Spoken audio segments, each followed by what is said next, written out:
Very good morning, students. Now we are going to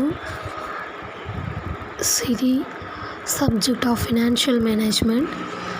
So financial management நம்ம பார்க்க போகிற topic என்ன அப்படின்னா accounting rate of return method or average rate of return method. So accounting rate of return அப்படிங்கிறது எதை denote பண்ணுது, இதில் நம்ம பார்க்க போகிறோம் அப்படின்னாக்கா total earnings expected from an investment proposal.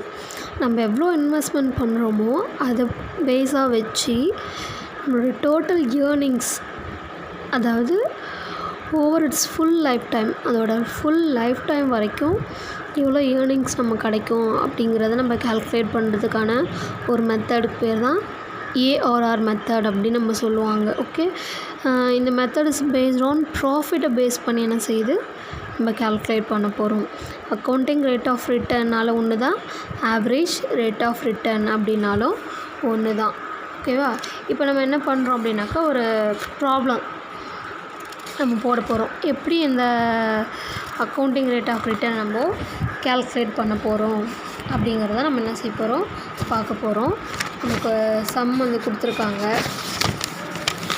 So நம்ம என்ன பார்க்குறோம் அப்படின்னாக்கா company is considering investment of 10 lakhs in a project. ஒரு ப்ராஜெக்டில் ஒரு 10 lakhs என்ன செய்கிறாங்க, இன்வெஸ்ட் பண்ணுறாங்க. The following are the income forecast after depreciation and tax. டெப்ரிசியேஷனையும் டேக்ஸேஷனையும் நம்ம டிடெக்ட் பண்ணதுக்கப்புறம் தான் என்ன பண்ணணும் அப்படின்னாக்கா இந்த ப்ராஃபிட்ஸை நம்ம யூஸ் பண்ண முடியும். அதாவது ஏஆர்ஆர் மெத்தடில் நம்ம வந்து ஞாபகம் வச்சுக்க வேண்டியது என்ன அப்படின்னாக்கா, ப்ராஃபிட் கொடுத்துருந்தாங்கன்னா அந்த ப்ராஃபிட் அப்படியே நம்ம பயன்படுத்த முடியாது. ஸோ அந்த ப்ராஃபிட்டில் இருந்து டெப்ரிசியேஷனையும் டேக்ஸையும் நம்ம என்ன பண்ணி ஆகணும், டிடெக்ட் பண்ணி ஆகணும். ஸோ டேக்ஸை டிடெக்ட் பண்ணுறதுக்கு முன்னாடி நம்ம எதை டிடெக்ட் பண்ணிடணும் அப்படின்னாக்கா டெப்ரிசியேஷனை டிடெக்ட் பண்ணிடணும். ஓகேவா, ஓகே. இப்போ இந்த சம்மில் நம்ம பார்க்குறோம், இங்கே என்ன கொடுத்துருக்காங்களா, following are the income forecast after depreciation and tax. டேக்ஸையும் டெப்ரிசியேஷனையும் டிடெக்ட் பண்ணது அப்புறம் தான் நமக்கு என்ன பண்ணியிருக்காங்க, இந்த ப்ராஃபிட்ஸ்லாம் கொடுத்துருக்காங்க. ஸோ நமக்கு ப்ராப்ளம் இல்லை, அப்படியே நம்ம என்ன பண்ணிடலாம், சம்முக்கு நம்ம டைரெக்டாக போயிடலாம். ஸோ ஃபர்ஸ்ட் இயரில் they got loss, செகண்ட் இயரில் ப்ராஃபிட் இருக்குது, தேர்ட் இயரில் ப்ராஃபிட், ஃபோர்த் இயர்லேயும் ப்ராஃபிட், ஃபிஃப்த் இயர்லேயும் ப்ராஃபிட் கிடச்சிருக்கு. Calculate the accounting rate of return. இந்த ஏஆர்ஆர் மெத்தடில் 2 டைப்பில் என்ன பண்ண முடியும், கால்குலேட் பண்ண முடியும். ஒன்று original investments and average investments. So இப்போ இந்த ஒரிஜினல் இன்வெஸ்ட்மெண்ட்லேயும் நம்ம பார்க்க போகிறோம், ஆவரேஜ் இன்வெஸ்ட்மெண்ட்லேயும் எப்படி ஏஆர்ஆர் மெத்தடை போடலாம் அப்படின்னு நம்ம பார்க்கலாம். ஸோ நம்ம ஃபர்ஸ்ட் பார்க்குறது calculation of accounting rate of return and original investment method. Original investment மெத்தடில் எப்படி நம்ம ஏஆர்ஆர் கண்டுபிடிக்கிறோம் அப்படின்னு நம்ம பார்க்குறோம். அதுக்கான ஃபார்மேட் என்ன அப்படின்னு பார்த்தோம்னா annual average net earnings divided original investment into 100. Annual average net earnings means profits எத்தனை வருஷத்துக்கான கொடுத்துருக்காங்களோ அந்த எல்லா ப்ராஃபிட்ஸையும் நம்ம ஆட் பண்ணி divided by number of years. எத்தனை வருஷம் கொடுத்துருக்காங்களோ அத்தனை வருஷத்தால் நம்ம டிவைட் பண்ணிட்டோம் அப்படின்னாக்கா நமக்கு ஆனுவல் ஆவரேஜ் நெட் ஏர்னிங்ஸ் நமக்கு கிடைக்கும். ஓகே, 5 வருஷத்துக்கான ப்ராஃபிட்ஸ் கொடுத்துருக்காங்க.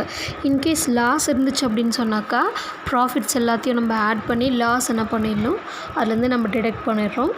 ஸோ 5 வருஷத்துக்கான ப்ராஃபிட்ஸ் கொடுத்துருக்காங்க, அதில் 4 வருஷம் ப்ராஃபிட்ஸ், 1 இயர் வந்து லாஸ்.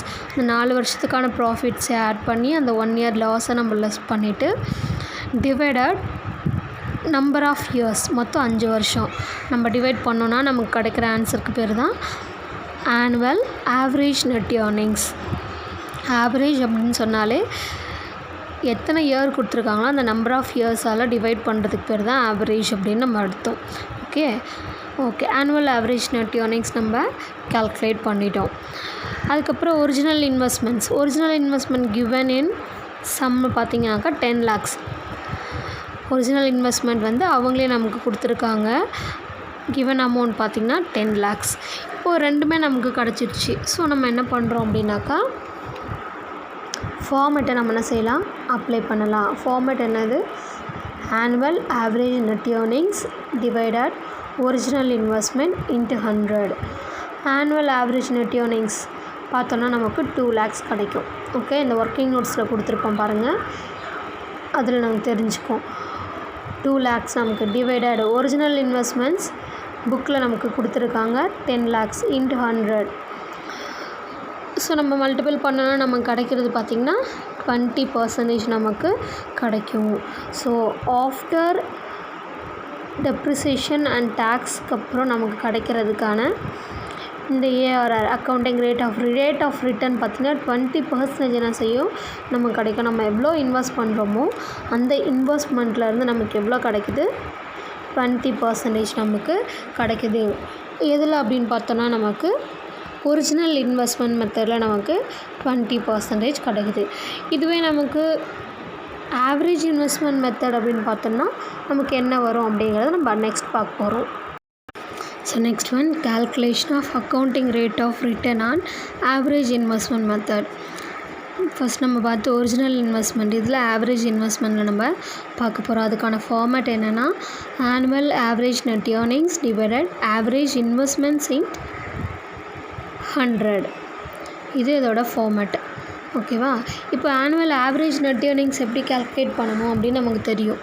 ஏன்னா நம்ம வந்து ஃபஸ்ட் பாயிண்ட்டில் நம்ம வந்து அதை தெரிஞ்சுக்கிட்டோம். இப்போ இதில் ஆவரேஜ் இன்வெஸ்ட்மெண்ட்ஸ் எப்படி கண்டுபிடிக்கணும் அப்படின்னு நம்ம பார்க்கணும். இந்த ஆவரேஜ் இன்வெஸ்ட்மெண்ட்டை கண்டுபிடிக்கிறதுக்கு ஒரு சின்ன ஃபார்மேட் என்னென்னா original investment minus scrap value. Scrap value அப்படின்னாக்கா வேஸ்டேஜஸ்னு அர்த்தம். ஸ்க்ராப் வேல்யூ அவங்க கொடுத்தாங்க அப்படின்னா நம்ம சம்பளம் நம்ம எடுக்க போகிறோம், இல்லை அப்படின்னாக்கா அதை நம்ம இக்னோர் பண்ணிடலாம். Original investment minus scrap value divided 2 plus additional networking capital plus scrap value. இப்போது சம்டைம்ஸ் என்ன பண்ணிடுவாங்க அப்படின்னாக்கா இது எல்லாத்தையும் ஆட் பண்ணி அந்த டிவைடில் இருக்கிற 2வை 4த்துக்குமே போட்டுருவாங்க. அப்படி போடவே கூடாது. Original investment minus scrap value divided 2. Divided 2 அப்படிங்கிறது இந்த ஒரிஜினல் இன்வெஸ்ட்மெண்ட்டுக்கும் ஸ்க்ராப் வேல்யூக்கும் மட்டும்தான் வரும். ஸோ அந்த ஆன்சர் கூட தான் நம்ம எதை ஆட் பண்ணணும்னா additional networking capital plus scrap value நம்ம ஆட் பண்ணணும். ஓகேவா? அடிஷ்னல் நெட்வொர்க்கிங் கேபிட்டல் புக்கில் கொடுத்துருந்தாங்க, சம்பளம் கொடுத்துருந்தாங்கன்னா நம்ம எடுக்கலாம், இல்லை அப்படின்னாக்கா நம்ம ஒமிட் பண்ணிடலாம். இதுதான் ஆவரேஜ் இன்வெஸ்ட்மெண்ட் கண்டுபிடிக்கிறதுக்கான ஃபார்மேட். ஓகேவா? Okay, annual average net earnings already நம்ம என்ன பண்ணிட்டோம், கண்டுபிடிச்சிட்டோம். நமக்கு 2 lakhs கிடச்சிருக்குது. இப்போ ஆவரேஜ் இன்வெஸ்ட்மெண்ட் நம்ம கண்டுபிடிக்க போகிறோம். ஆவரேஜ் இன்வெஸ்ட்மெண்ட்டுக்கான ஃபார்மேட் என்ன அப்படின்னு நம்ம பார்த்தோம்னா original investment 10 lakhs. Okay, 10 lakhs நம்ம எழுதிட்டோம். மைனஸ் ஸ்க்ராப் வேல்யூ சம்பளம் கொடுக்கல. ஸோ நம்ம அந்த இடத்துல என்ன செய்கிறோம், 0வை நம்ம போடுறோம். Then divided 2 plus additional networking capital no, so 0 plus scrap value கொடுக்கல, ஸோ அதனால் நம்ம 0. ஓகே, இப்போ நமக்கு இருக்கிறது 10 lakhs. ஸோ அந்த 10 lakhs நம்ம 2ஆல் டிவைட் பண்ணோம் அப்படின்னா நம்ம கிடைக்கிறது 5 lakhs நம்ம கிடைக்கும். இப்போது ஆவரேஜ் இன்வெஸ்ட்மெண்ட்டும் நம்ம கண்டுபிடிச்சிட்டோம். Annual average net earnings already நம்ம என்ன பண்ணிட்டோம், கால்குலேட் பண்ணி வச்சிட்டோம். இப்போ நம்ம என்ன செய்கிறோம், ஃபார்மேட்டை நம்ம அப்ளை பண்ண போகிறோம். ஏஆர்ஆர் எதில் அப்படின்னாக்கா ஆவரேஜ் இன்வெஸ்ட்மெண்ட் மெத்தடில் கண்டுபிடிக்கிறோம். Format annual average net earnings divided average investment into 100. Annual average net earnings 2 lakhs divided average investment 5 lakhs into 100. So நம்ம கால்குலேட் பண்ணணும். நமக்கு 40% நம்ம செய்து ரிட்டர்ன் நமக்கு கிடைக்குது. ஸோ நம்ம ஒரிஜினல் இன்வெஸ்ட்மெண்ட்டில் நமக்கு ஏர்னிங்ஸ் எவ்வளோ கிடைக்குதுன்னா 20% கிடைக்குது. இதுவே ஆவரேஜ் இன்வெஸ்ட்மெண்ட்டாக இருக்குது அப்படின்னாக்கா நமக்கு ரிட்டர்னு 40% கிடைக்குது. ஓகே, அப்போ அதை விட நமக்கு இதுதான் நமக்கு பெட்டர் அப்படின்னு நம்ம சொல்லி பார்க்குறோம். ஓகே, ஒர்க்கிங் நோட்ஸ் நம்ம பார்க்குறோம். என்ன ஒர்க்கிங்னா ஆவரேஜ் ஆனுவல் நெட் ஏர்னிங்ஸ் அப்படி நம்ம கண்டுபிடிக்கிறதுன்னு பாருங்கள். ஏர்னிங்ஸ் ஆஃப் 5 years, எத்தனை வருஷத்துக்கான ஏர்னிங்ஸ் கொடுத்துருக்காங்களோ அந்த இயரை நம்ம போடுறோம். Divided number of years. Okay, எத்தனை நம்பர் 1 2 3 அப்படின்னு நம்ம கவுண்ட் பண்ணி எத்தனை இயர்ஸ் கொடுத்துருக்காங்களோ அந்த நம்பர் ஆஃப் இயர்ஸ் நம்ம போடுறோம். தென் ஃபர்ஸ்ட் இயரில் நமக்கு 1 lakh லாஸ், தென் செகண்ட் இயரில் 3 lakhs ப்ராஃபிட், தென் தேர்ட் இயரில் 4 lakhs ப்ராஃபிட், தென் 2 lakhs ப்ராஃபிட், தென் 2 lakhs ப்ராஃபிட்ஸ் டிவைடட் 1 2 3 4 5 5 வருஷம் கொடுத்துருக்காங்க. ஸோ வி புட் 5 டிவைடரில் நம்ம 5 போடுறோம். ஓகே, இப்போ எல்லாத்தையும் நம்ம ஆட் பண்ணுறோம். ஸோ நம்ம ப்ராஃபிட்ஸ் எல்லாத்தையும் நமக்கு ஆட் பண்ணால் 11 lakhs கிடைக்குது. ஃபஸ்ட் இயரில் லாஸ் இருக்குது. ஸோ அந்த 11 lakhsல 1 lakh லாஸை நம்ம லெஸ் பண்ணிட்டோம், டிடக்ட் பண்ணிட்டோம்னா நமக்கு தென் ரிமைனிங் 10 lakhs கிடைக்குது. ஓகே, 10 lakhs டிவைடரில் 5 இருக்குது. ஸோ அந்த 5ஆல் நம்ம என்ன செய்கிறோம், டிவைட் பண்ணுறோம். டிவைட் பண்ணால் நமக்கு கிடைக்கிறது 2 lakhs. இந்த 2 lakhs அப்படிங்கிறது தான் ஆவரேஜ் ஆனுவல் நெட் ஏர்னிங்ஸ். இந்த ஆவரேஜ் ஆனுவல் நெட் ஏர்னிங்ஸ் தான் நம்ம என்ன செய்கிறோம், பார்ட் 1க்கும் வச்சுக்கிட்டோம், பார்ட் 2க்கும் நம்ம வச்சுக்கிட்டோம். ஸோ இதுதான் அக்கௌண்டிங் ரேட் ஆஃப் ரிட்டர்ன் அப்படின்ற மெத்தடில் நம்ம கண்டுபிடிக்கிறது. ஓகேவா? தேங்க்யூ.